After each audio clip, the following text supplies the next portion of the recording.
leaders that people know and trust. One shot at a time, one person at a time. And the good news is we know this local, community-by-community approach works. In June, we focused much of this work in places with some of the lowest vaccination rates. We worked with local organizations in these communities to make sure people knew where to get a vaccine and how effective the vaccines are against COVID-19. We focused much of this work in states including Alabama, Arizona, Florida, Georgia, and Texas, states with some of the lowest vaccination rates.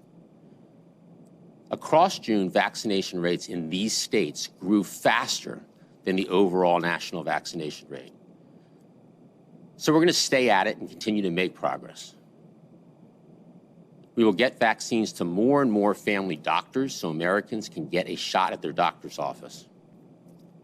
Across the last few months, we've already nearly doubled the number of medical practices receiving vaccine, with tens of thousands of family doctors now administering shots. We will build on this progress and work with pediatricians and other healthcare providers who serve younger people to push to get younger people vaccinated as they see their doctors for back-to-school checkups or get physicals for fall sports. We will also intensify our efforts to bring vaccines to where many people spend the most time during the week, at workplaces and on school campuses. At the same time we work with communities to get more shots in arms, we're also mobilizing COVID-19 surge response teams to provide additional supports to states in dealing with outbreaks among the unvaccinated. The COVID-19 surge response teams have begun working with several states to identify and support the state-specific or county-specific needs. This includes states such as Missouri, Nevada, Illinois, and Arkansas. These efforts include providing expert support from the CDC on outbreak investigations, working with local health officials on getting more treatments for people with COVID, and helping states increase vaccine confidence, answer questions, and expand access to vaccinations and testing. In the days and weeks ahead, we will continue to make sure states have access to the specific federal resources and capabilities they need to fight the virus. And as always, we will continue to keep equity at the center of everything we do, because every person in every community matters. In closing, America is coming back. Millions are safely living a more normal life. And we have a huge swath of the country vaccinated. We have moved from getting Americans vaccinated at a speed and scale never seen before to focusing on reaching each individual who remains unvaccinated to ensure they are protected as well. We push forward with a singular focus. Every shot matters. Every individual that we vaccinate is progress. It's another life protected, another community that is safer, and another step toward putting this pandemic behind us that has sadly taken more than 600,000 lives here at home and a total of 4 million lives around the world. With that, let me hand it over to Dr. Walensky. Dr. Walensky. Thank you, Jeff. Good morning. Let's begin with an overview of the data. Yesterday, CDC reported a little over 14,000 new cases of COVID-19. Our 7-day average is about 13,900 cases per day, and this represents an increase in cases of nearly 11% from the prior 7-day average. The 7-day average of hospital admissions is about 2,000 per day. This also represents an increase of about 7% from the prior 7-day average. And the 7-day average of daily deaths is about 184 per day. These numbers and what we are seeing across the country reveal two truths about the current state of the pandemic. On the one hand, we have seen the successes of our vaccination program over the last 8 months, with cases, hospitalizations, and deaths far lower than the peaks we saw in January. And yet, on the other hand, we are starting to see some new and concerning trends. Simply put, in areas of low vaccination coverage, cases and hospitalizations are up. Further, we are seeing some small clusters and larger outbreaks of COVID-19 in locations such as camps and community events where proper, hard-learned prevention strategies are not enforced and the virus is readily able to thrive. Meanwhile, the Delta variant is spreading rapidly throughout the country. This week, the Delta variant is estimated to be the most prevalent variant in the United States, representing over 50% of sequenced samples across the country, up from 26% from the week ending June 19. And in some parts of the country, the percentage is even higher. For example, in parts of the Midwest and Upper Mountain states, CDC's early sequence data suggests the Delta variant accounts for approximately 80% of cases. Although we expected the Delta variant to become the dominant strain in the United States, this rapid rise is troubling. We know that the Delta variant has increased transmissibility, and it is currently surging in pockets of the country with low vaccination rates. We also know that our authorized vaccines prevent severe disease, hospitalization, and death from the Delta variant. And these results have been observed not just here in the United States, but in other countries as well. Of course, widespread vaccination is what will truly turn the corner on this pandemic. Please know, if you are not vaccinated, you remain susceptible, especially from the transmissible Delta variant, and are particularly at risk for severe illness and death. I want to share with you my concerns about what we're seeing across the country in areas of low vaccination coverage and in counties with increasing case rates. As shown on the left map in blue, there are 173 counties in the United States that have case rates of greater than or equal to 100 cases per 100,000 people over the last 7 days. On the right side of this slide, shown in purple, are the counties in the US that have both vaccine coverage less than 40% and cases of greater than or equal to 100 per 100,000 people over the last several days. Of the 173 counties with the highest case rates, the vast majority, 93%, have less than 40% vaccination of their residents. These counties are where more than 9 million Americans live and work, and are the locations in the country where we are seeing the increased hospitalizations and deaths among unvaccinated individuals. Many of these counties are also the same locations where the Delta variant represents the large majority of circulating virus. Low vaccination rates in these counties, coupled with high case rates and lax mitigation policies that do not protect those who are unvaccinated from disease, will certainly and sadly lead to more unnecessary suffering, hospitalizations, and potentially death. Indeed, as I stated last week, preliminary data from several states over the last few months suggest that 99.5% of deaths from COVID-19 in the United States were in unvaccinated people. Those deaths were preventable with a simple, safe shot. COVID-19 vaccines are free and available to everyone aged 12 and up. Vaccination is our leading public health strategy to stop the Delta variant and bring case rates down in these counties. We are seeing that communities and counties that have high vaccine coverage and low case rates are getting back to normal. Turning the corner on this pandemic, getting back to normal, and stopping the Delta variant requires all of us to do our part and to get vaccinated. Thank you. I'll now turn things over to Dr. Fauci. Thank you very much, Dr. Walensky. As you heard from Dr. Walensky, the Delta variant is assuming more and more dominance in this country, particularly in those areas of low vaccination. So the logical question one asks is that the vaccines that we are using, how effective are they against the various aspects of disease associated with the Delta variant? If I could have the first slide. First, let's take a look at the mRNA vaccines, which are 2 out of the 3 vaccines that are used in this country, and mRNA overwhelmingly used the most among vaccines. The real-world setting, as shown here, if you ask cases protected against, a Scotland study showing that 2 doses of Pfizer are about 79% protective. Symptomatic disease, a study from England, again, 2 doses of Pfizer, 88%. And hospitalizations, again in England, 2 doses, 96% real world effectiveness. You can make a quite reasonable assumption that data that are applicable to Pfizer are also applicable to Moderna.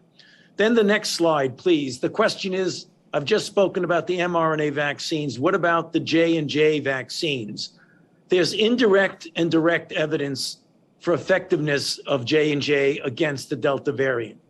Because if you look at a comparison between the J&J and the Oxford AstraZeneca or the AZ vaccine, because they use similar adenovirus vectors, we have clinical data with AZ in real world effectiveness. And as you can see, when you look at infection versus symptomatic versus the important number on the bottom of the slide, 92% effective against hospitalization from the Delta variant. Next slide. But there's also other types of data, namely looking at the antibodies that are induced by vaccination with J&J. A recent study that came out a few days ago looked at the blood studies from individuals vaccinated with the typical single dose of J&J vaccine, and it covered the Delta variants and other variants really effectively quite well. Next slide. In a similar related paper, when you look at the durability of the humoral cellular immunity using the J&J vaccine, again, against the Delta and other variants, again, shows not only good protection projected by the antibody test, but also a good durability of that protection out to 8 months. So what's the bottom line of all of this? We've heard about the threat from Dr. Walensky about the increasing in infections. The question is, if you get vaccinated, are you protected? And the answer is, next slide, as shown on this story from the New York Times, the world is understandably worried about the Delta virus variant. But studies showed, as I've showed you on the previous 4 or 5 slides, that the vaccines indeed are effective against it. The only conclusion one can reasonably come to from looking what I've told you over the last few minutes is, please get vaccinated. It will protect you against the surging of the Delta variant. Let me now hand it over to Dr. Nunes-Smith. Thank you so much, Dr. Fauci. Good morning, everyone. Very glad to be here with you today to provide an update on equity and the progress we're making vaccinating communities that have been hit the hardest by the pandemic, with a focus today on communities of color. So when we consider the data that we have on race and ethnicity, and of course, we have to acknowledge there are still notable data gaps and some caveats remain, but still the data indicate the majority of individuals receiving vaccines over the past 2 weeks identified as people of color. And so more specifically, 12% of individuals getting their first shot these past 2 weeks have identified as Black. That's roughly equivalent in terms of the group's representation in the general US population. Now, Latinos make up 17% of the total US population, and over these past 2 weeks have accounted for 34% of individuals getting their first shot. So we do see progress, and particularly so when we look at the federal vaccination channels, and those were set up in the very first few weeks of the administration. You know, at our community health centers, more than 75% of people vaccinated at those locations are people of color. Nearly 2/3 of those vaccinated at dialysis centers are people of color. And over the past 2 weeks, 58% of doses administered at pharmacies have been to people of color. And over 50% of vaccines administered at the federally run vaccination centers went to people of color. But despite this progress, we still have more work to do. And as the president said on Tuesday this summer, the work, it's going to be hyperlocal, person by person, to help folks get vaccinated. And each one of us is worth the effort, and every vaccination is a victory. So we will continue to make vaccination easy and convenient. We're going to continue to address structural barriers, both to accessing accurate information as well as accessing vaccination resources, meeting people where they are, especially younger folks. So you'll see more mobile units in neighborhoods across the country and at summer gatherings. We'll continue to work with employers on paid time off and to provide on-site vaccination opportunities. And of course, we'll continue to lift up best and promising practices, finding innovative ways to bring vaccinations to people. You know, one example On Mondays and Fridays, the Chicago Transit Authority is partnering with the Chicago Department of Public Health to implement pop-up COVID-19 vaccination station clinics. The Chicago Transit Authority has retrofitted buses that will make stops along the L line stations to administer vaccines where rates have been lower. And today, we're pleased to announce that 4 of the nation's largest child care providers, that's Bright Horizons, KinderCare, Learning Care Group, and the YMCA, have agreed to continue providing free drop-in childcare for parents and caregivers getting vaccinated through Labor Day, which is September 6th, extended from their initial commitment, which was through the 4th of July. So thank you to all of our partners. And of course, we're going to keep partnering with community faith-based organizations all across the country. Those partners are trusted and trustworthy. And so whether that's a house of worship, a barbershop, a medical practice, or a local community center, working together to build vaccine confidence and increase access. And importantly, we have to continue to get the message out there, remind everyone vaccination is free, government issued ID is not required, proof of insurance is not required, and we will always, always commit to maintaining data privacy. And last, but certainly not least, we'll continue to strengthen the data environment to inform equity interventions and commit to prioritizing long-term health equity policies. So communities are the experts in what they need all the time. So partnership and collaboration, that's how we'll get through this together. And thank you so much to everyone on the ground showing up every day to advance equity. And with that, I'll turn things back over to you, Jeff. Okay, thank you, doctors. Let's open it up for a few questions.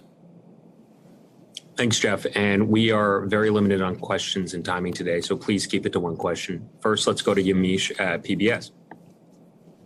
Hi, thanks so much for taking my question. This one, if I can go to Dr. Fauci, I'm wondering if you could talk a little bit more about mask wearing. You said that you would possibly wear a mask if you were in a community with low vaccination rates. And is there any sort of thinking that we might have to go back to wearing masks indoors in the fall if things get even worse? And that's for vaccinated people, of course. Yes. Let me clarify that. When I was asked the question about wearing masks when you are vaccinated, and the question that was, if you would go to a place with a high degree of viral dynamics and a very low level of vaccine, what you might do, and I underscored might, and that is the discretion that people have, even if you are vaccinated. For example, if you are an elderly person, or if you have a person with an underlying disease, you might want to go the extra mile of protection of wearing a mask if you are indoors in an environment with a high degree of infection in the community and a low level of vaccination. That is not a mask recommendation. That's just for consideration of each individual has their own level of the risk that they would like to take. And there are many individuals who would feel, because of age or because of an underlying condition, that they might want to wear a mask. Having said that, let me emphasize that if you are vaccinated, you have a very high degree of protection, and therefore you do not need to wear a mask. So I wanted to make sure I clarified what I had said and what was interpreted with what I had said. Okay, thank you, Dr. Fauci. Next question. Alice Park at Time. Hi, thank you. Just wanted to follow up on that and ask, can we take from that then, and this is for both Dr. Walensky and Dr. Fauci, that are we going to be looking at going the way of the UK and start leaving it up to individual people to decide how and when to wear masks and how and when to continue practicing social distancing and other mitigation measures? Dr. Fauci and then Dr. Walensky. You know, Alice, it really is consistent with what I had just said. I mean, you look for what the general recommendation is from the CDC, and I'll let Dr. Walensky comment that in a moment. The general recommendation is that you have a high degree of protection, and if you are vaccinated, you do not need to wear a mask indoors or outdoors. The point about individual discretion, we of course leave it up to individuals to make an evaluation of the level of risk. Some people are very, very risk averse, and they say, even though you're telling me that I have a high degree of protection, for myself, I would opt for any of a number of reasons. The two that I gave a moment ago, age or underlying condition, or just a great degree of risk aversion, you have the option of making your personal choice of whether or not you would like to wear a mask indoors in an area where there's a high degree of viral dynamics and a low degree of vaccination. But Rochelle, why don't you comment further? Yeah, I don't have a lot to add except to say that we do know that you're protected if you're vaccinated from hospitalization, severe disease, and death. Data in our country and numerous other countries have demonstrated that. I want to emphasize, however, that if you are not vaccinated, first, you should go get vaccinated. But second, until you are fully vaccinated, you are definitively not protected from disease that is around you. And in those situations, we would absolutely suggest continuing to wear a mask. Next question, please. Josh Wingrove, Bloomberg. Thank you for doing this. Dr. Walensky, can you follow a little bit up on the map you showed? It looked like, in particular, there's a hot spot in sort of western Missouri and northern Arkansas. Do you have any sense of what has been driving this? And broadly, Jeff, can you speak a little bit to the question about when borders would reopen and how you will make that determination on travelers from the European Union or other countries where vaccination levels are rising? Thank you. Dr. Walensky.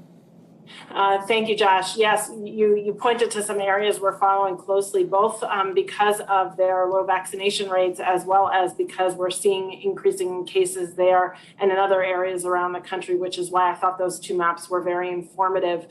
In those areas, again, we've demonstrated high rates of disease, lower rates of vaccination. We are really encouraging people who are not vaccinated yet, go get vaccinated and wear a mask until you do.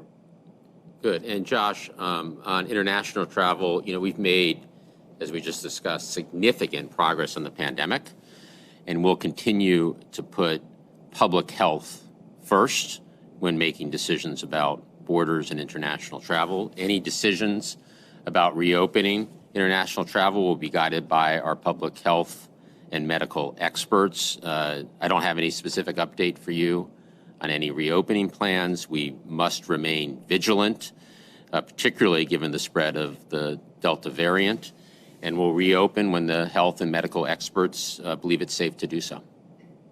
Next question. Ann Flaherty, ABC. Hi, thanks for taking my question. One clarification on the Delta variant. Can you say how accurate you think the 51% estimate is and if that's a possible undercount? And then also, Jeff, if you could respond to the Missouri governor saying he doesn't want government officials going door to door, pushing the vaccine, and he's ordered his health department to ensure that that doesn't happen. Dr. Walensky.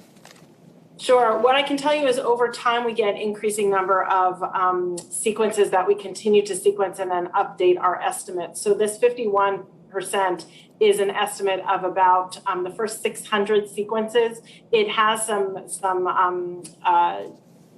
uncertainty around it, but that's our best estimate at this point. And in fact, generally, we think that those are relatively stable as we get more sequences over time, and we will continue to update those. Good. On the door-to-door, as we've said from the beginning, all of the studies, all of our experiences, the best people to talk about vaccinations with those who have questions are local trusted messengers, doctors, faith leaders, community leaders. So as part of our efforts, trusted messengers may go door to door. These very doctors, faith leaders, and community leaders that people look to for this type of advice. And as we talked about earlier, we've seen movement by going person by person, community by community, in states where neighbors have contacted neighbors. This is important work that's leading to more vaccinations, and it's done by people who care about the health of their family, friends, and neighbors. So I would say for those individuals or organizations that are feeding misinformation and trying to mischaracterize this type of trusted messenger work, I believe you are doing a disservice to the country and to the doctors, the faith leaders, community leaders, and others who are working to get people vaccinated, save lives, and help end this pandemic. Why don't we do one more question? Caitlin Collins, CNN. Thanks very much. Two questions. Jeff, could you weigh in on the Olympics and given the new state of emergency, should the First Lady still go, and what is your perspective of this? And then secondly, should vaccinated people be getting tested on a regular basis to know if they are a breakthrough case, if they're carrying the Delta variant or any other variant for that matter? Let me actually turn to Dr. Fauci on the Olympics and Dr. Walensky on your second question. Dr. Fauci? Yeah, Caitlin, I mean, obviously, as we always do, we leave the situation of the kinds of restrictions that are going to be put on people coming to the Olympics to the local authorities who know best of what's going on. With regard to the athletes themselves, the protocols that are in place to protect them are really quite strict and stringent. Many of them, maybe the majority of them, I think, are going to be vaccinated, but the care that's being taken to avoid the spread there is really something that I think is really quite impressive from what I have heard about it. The question about the First Lady going there, I mean, I think that's going to be up to the First Lady. I believe that there's no reason right now, given the situation, that the protocol to protect her health, I think, will be also rather stringent. So I don't have a concern about that. But the final choice of what you do, obviously, is up to her. Dr. Walensky, the testing question? Yeah, thank you, Caitlin. Our current guidance for fully vaccinated people is that if you have symptoms that could suggest COVID-19, that you should absolutely get a test. We don't see any reason currently to test for those who are asymptomatic. But what I do want to emphasize is those symptoms that could potentially suggest COVID-19, runny nose, sore throat, cough, are typical of upper respiratory symptoms that people may just ignore and as not as being COVID-19. So what I would say is if you have those upper respiratory symptoms and you've been vaccinated, you should absolutely get a COVID-19 test. Well, thank you, everybody. We look forward to seeing you at next week's briefing. Thank you.